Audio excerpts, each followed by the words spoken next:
Assalamualaikum warahmatullahi wabarakatuh. I'm Risma Findaolivia from Pragmatics 6G. So here I'd like to review the article that is about Cooperative Principle. And the title is the Analysis of Cooperative Principle in Corp User Podcast of Siti Fadila. Sebuah konspirasi saya dikorbankan episode. This article is posted in Gema Wiralodra, volume 11, number 2, October 2020.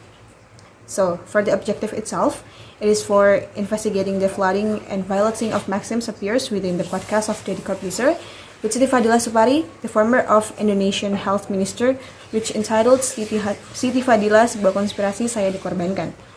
And for the research design itself, so the writer used descriptive qualitative to analyzing the use of language as communication with attention to content or contextual meaning of the text, and used Grace Theory, Cooperative Principles, 1989,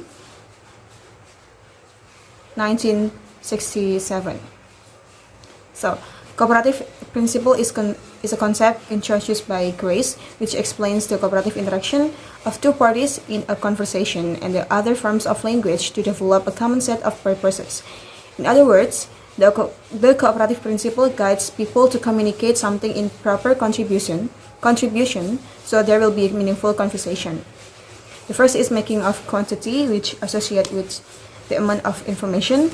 In this maxim, people should realize the current purposes of the exchange, so they will produce the required contribution based on the needed information. The second is maxim of quality, which guides people to be sincere and believe about what they utter. It means that people should not say something that they do not believe to be true or for which they lack adequate evidence when they make the utterance. The third is maxim of relation, which requires the information should be relevant with the topic of conversation. It means that people should give the relevant utterance related to the exchange. The last is maxim of manner, which associate with the regularity of information. This maxim requires people to avoid the obscurity and ambiguity of expression in their utterance.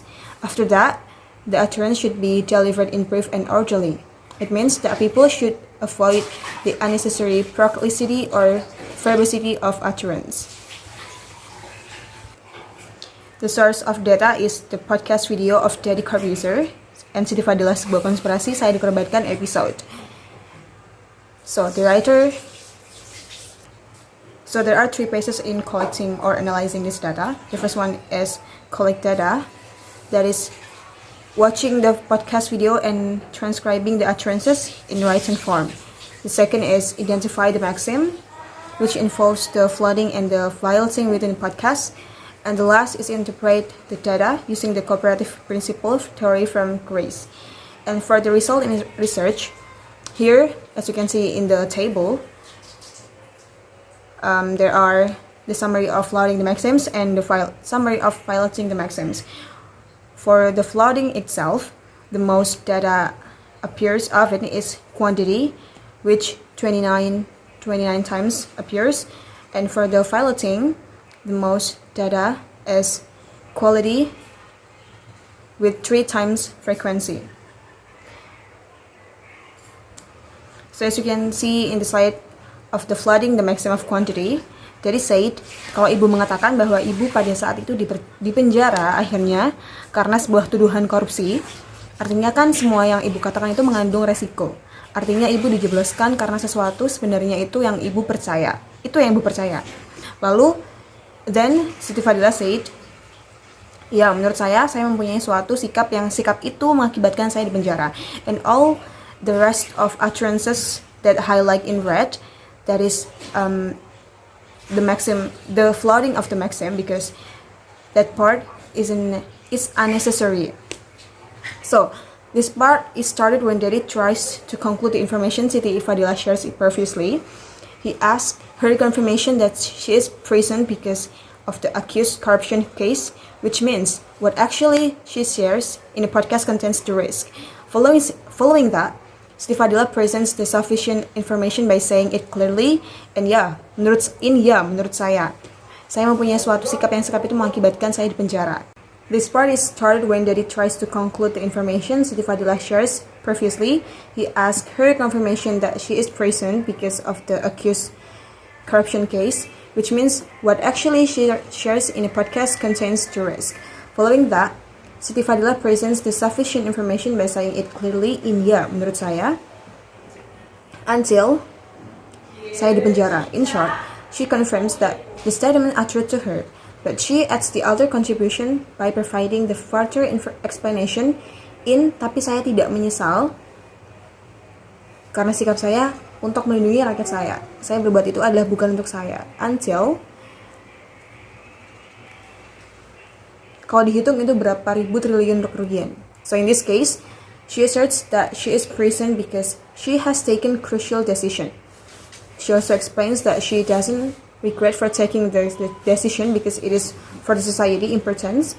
Then it is continued by the impact happened and the possibility if the decision wasn't taken at that time. So it provides more informative answer. According to Grace, the quantity maxim associated with the amount of information, since the Siti Fadilah gives much information than the situation requires. It is considered as a flouting here.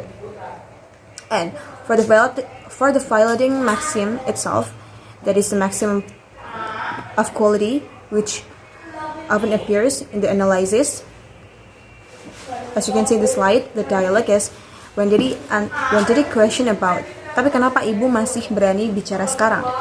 Kan saya baca di media-media, ibu masih berani bicara tentang virus ini. Ibu berani berbicara tentang apa yang ibu lakukan, bahkan ada media yang mengatakan ibu dilindungi sniper, dan itu ada di media loh bu. And Siti Fadilah said or answered, oh ya, saya tidak ngomong tentang itu. Nah, in here, this conversation shows that Daddy asked Siti Fadilah about the reason behind her braveness for being vocal to the COVID-19 pandemic condition. Then she begins to answer by saying, oh ya, saya tidak ngomong tentang itu. It means that she refused the claim of her vocal action. However, it becomes the contradiction since she has delivered various information which involves H5N1, COVID-19, the case of her accused corruption, and even Bill Gates. So according to cutting 20 and 2, violating towards the maximum of quality associated with the wrong information provided by the speaker. And in this case, Siti Fadilah is considered violating the quality maxim because she affords to confirm her vocal action which actually has been revealed from the information that she shares previously. Yeah, I think that's all for the findings and discussion.